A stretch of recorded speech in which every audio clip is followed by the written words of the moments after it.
নমস্কার বন্ধুরা, বাস্তু ভিশনস উইথ সুস্মিতার আরো একটি এপিসোডে আপনাদের সকলকে স্বাগত জানাই। কেমন আছেন আপনারা? কেমন কাটছে দিন? নিশ্চয়ই খুব ভালো আছেন। ভালো থাকুন এবং আশেপাশের পরিবেশ এবং আপনার পরিবার সকলকে ভালো রাখুন। সকালের শুরুটা যদি মনটা ফ্রেশ অবস্থায় হয় তাহলে কিন্তু দিনটা আমরা ভালো কাটাতে পারি। তবে এই দিন কাটাবেন কি করে, ভালো রাখবেন কি করে, নিজেকে কি করে ফ্রেশ রাখবেন, নিজেকে কি করে পজিটিভিটিতে ভরিয়ে রাখবেন, আপনার চারপাশটাকে কি করে পজিটিভিটিতে ভরিয়ে রাখবেন, তার জন্যই তো আপনাদের সাথে এতগুলো করে কথা বলা। আশা করি আপনাদের হয়তো ভালোই লাগছে, কারণ আপনাদের কমেন্টস যেগুলো আমি পাচ্ছি সেখানে বুঝতেই পাচ্ছি আপনারা আরো এই ধরনের কথা শুনতে চাইছেন।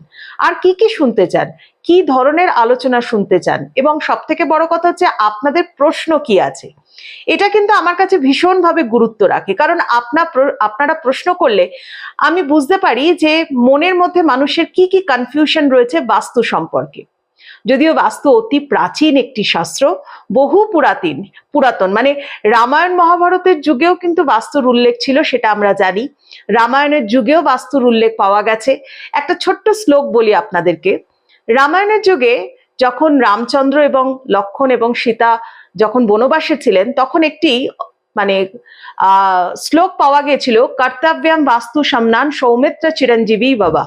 অর্থাৎ কিনা যখন রামচন্দ্র লক্ষ্মণকে বলেছিলেন একটি কুটির প্রতিস্থাপন করতে সেই বনবাসে থাকাকালীন, সেই কুটিরটিও কিন্তু প্রতিস্থাপন করেছিল লক্ষ্মণ একেবারে বাস্তুসম্মতভাবে। এবং তারপরে আমরা বিভিন্নভাবে কিন্তু বাস্তুর উল্লেখ বিভিন্ন যুগে যুগে পেয়ে এসেছি।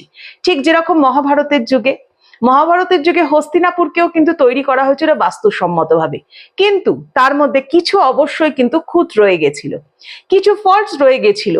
এবং যে কারণে বলা হয় নাকি হস্তিনাপুরের মধ্যস্থল, যে স্থলটাকে একেবারে ব্রহ্মস্থল বলা হয়, সেই স্থলে নাকি জলের অবস্থান ছিল। যাই হোক, এরকম তো প্রচুর তথ্য আছে। কিন্তু আপনি আপনার বাড়িকে ভালো রাখবেন কি করে, এবং আপনার বাড়ির মধ্যে যদি কোনো বাস্তু ফল্ট থাকে তাহলে সেখান থেকে কি করে মুক্তি পাবেন, এগুলোকে জানবার জন্যই আপনারা প্রশ্ন করুন। আজকে আমি আপনাদের এই প্রশ্নের কয়েকটা উত্তর দেব।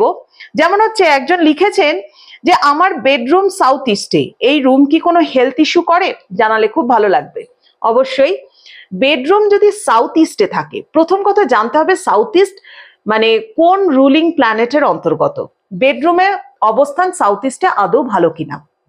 প্রথম কথা হচ্ছে, আমরা মূলত জানি যখন কোনো ফ্ল্যাট কিনতে যাই, সাধারণ মানুষ যার বাস্তু সম্পর্কে কোনো জ্ঞানই নেই, তিনি যখন একটা ফ্ল্যাট কিনতে যান তখন দেখেন দক্ষিণ পূর্বটা খোলা আছে। তো দক্ষিণ দিকে খোলা মানেই হচ্ছে প্রচুর হাওয়া আসবে এবং পূর্ব দিক থেকে প্রচুর রোদ আসবে। খুব ভালো কথা, ভীষণ ভালো কথা।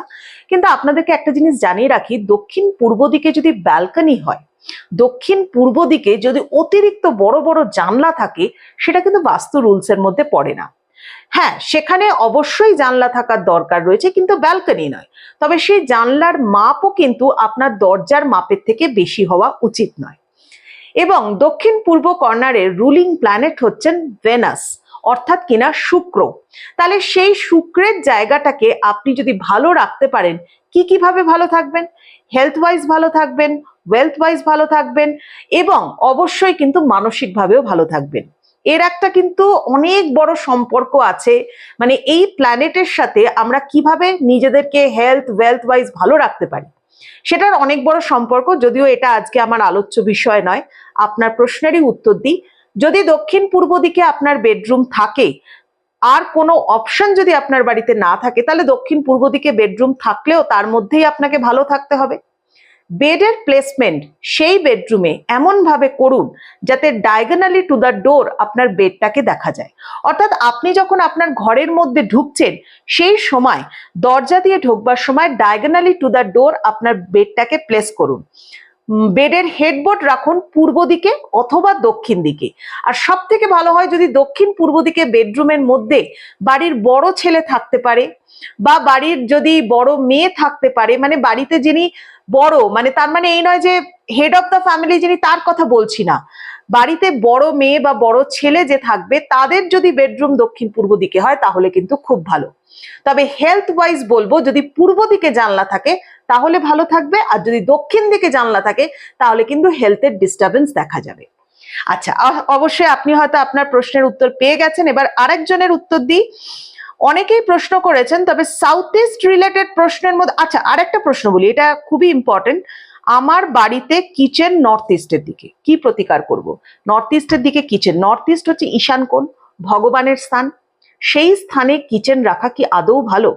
প্রথম কথা বলি, বাড়িতে কিচেন রাখার জায়গা হচ্ছে সাউথ ইস্ট কর্নার, সেই দক্ষিণ পূর্ব কোণা, অর্থাৎ সেই কর্নারে যদি আপনার বেডরুমের বদলে যদি মানে কিচেন থাকে তাহলে সব থেকে ভালো। আর সেকেন্ড অপশন কোথায়? ঠিক ডায়াগোনালি অপোজিট কর্নার, মানে নর্থ ওয়েস্ট কোণা। যদি আপনার বাড়িতে উত্তর পশ্চিম দিকে কিচেন থাকে সেটাও কিন্তু শুভ, কিন্তু কিচেনে কুকিং প্ল্যাটফর্ম অর্থাৎ যেদিকে ফিরে আপনি রান্না করবেন সেই প্ল্যাটফর্মটা কিন্তু অবশ্যই হওয়ার কথা পূর্ব দিক বা দক্ষিণ দিকে, উত্তর দিকে কিন্তু কুকিং প্ল্যাটফর্ম অবশ্যই ভালো নয়।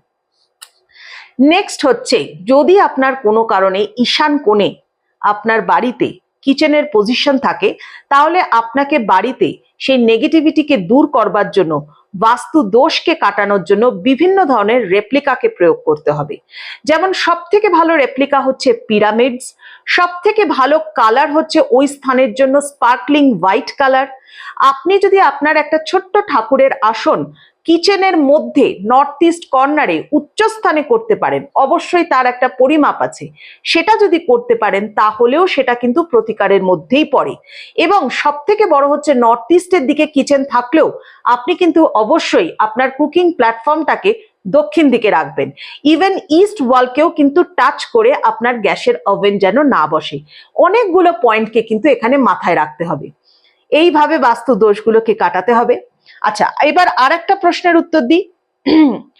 নর্থ ইস্ট হলো, এবার হচ্ছে সাউথ ইস্ট। আচ্ছা, একজন লিখেছেন, আমার মেয়ের এরিজ রাশি অর্থাৎ হচ্ছে মেষ রাশি, আমি ওর মা বলছি, এবং বাড়িতে সাউথ ইস্টের দিকে সিঙ্ক আছে, কিভাবে প্রতিকার করব? দেখুন, এটা খুব খারাপ একটা জিনিস। সাউথ ইস্টের দিকে সিঙ্ক কিন্তু একদম ভালো না। প্রথম কথা হচ্ছে হেলথ ইস্যু দেখা যাবে, আপনার মেয়ের জীবনের উন্নতিতে প্রচুর বাধা পড়বে, এবং তার সাথে সাথে কিন্তু অবশ্যই বাড়িতে যারা মহিলারা থাকবেন তারা শারীরিকভাবে এবং মানসিকভাবেও কিন্তু অনেকটা দুর্বল হয়ে পড়বেন, অনেকভাবে নিজেদের কাজের অ্যাচিভমেন্ট আসবে না, নিজেদের জীবনে সাকসেস আসতে গিয়ে বাধা পাবে।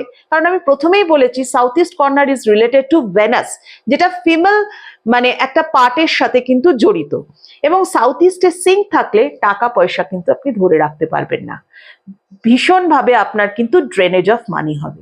অর্থাৎ এইগুলো হচ্ছে ভীষণভাবে বাস্তুদোষ, এগুলো থেকে বেরিয়ে আসতে হবে, কাটাতে হবে। আর যদি আপনাদের আরো প্রশ্ন থাকে, আরো উত্তর চান, তাহলে কিন্তু সুস্মিতার এই বাস্তু ভিশনস উইথ সুস্মিতার এপিসোডগুলো আপনাদেরকে ফলো করতে হবে। ফলো করতে থাকুন, প্রশ্ন করতে থাকুন, আর আমি তো আছি আপনাদের সাথে কথা বলবার জন্য, উত্তর দেওয়ার জন্য। আজ আসি।